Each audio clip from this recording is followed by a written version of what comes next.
ধন্যবাদ আপনার সকলকে।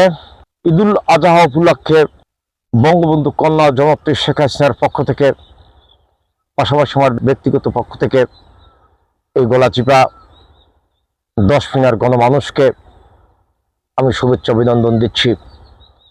আগামী ঈদুল আজহা সবাই সুষ্ঠুভাবে শান্তভাবে উদযাপন করবেন। রাষ্ট্রের এই ক্লান্তি লগ্নে এবং বাংলাদেশের টেকনাফ থেকে তেঁতুলিয়া, রূপসা থেকে পাথুরিয়ার প্রত্যন্ত অঞ্চলে গণমানুষের চরম দুর্দিনে আজকে রাষ্ট্রের সাধারণ মানুষের দিশাহারা হচ্ছে।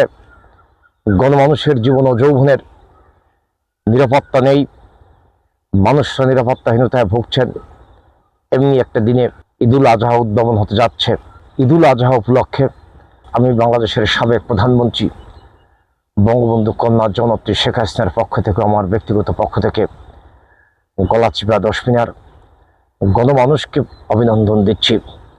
আগামী দিনে আপনার জীবন সুন্দর ও সার্থক হোক এবং এই ঈদুল আজহা উপলক্ষে বাংলাদেশের গণমানুষের একই পতাকা আবদ্ধ হতে হবে যে এই দেশকে শান্ত শৃঙ্খলা এবং শোষণমুক্ত, অর্থনৈতিক মুক্ত করার জন্য আপনাদের সকলকে অঙ্গীকার করতে হবেন।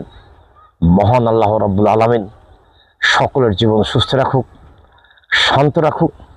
এবং বক্তব্যের শেষ প্রান্তে বলতে হয় যে আপনারা ঈদুল আজহা উদ্ভাবন করতে যাচ্ছেন, সেই ঈদুল আজহায় সকলের জীবন শান্ত হোক, সকলেই পরিপূর্ণ হোক। অভক্ত এক আশা নিয়ে আমি আমার বক্তব্য শেষ করছি। ধন্যবাদ আপনার সকলকে। সুস্থ থাকবেন, ভালো থাকবেন।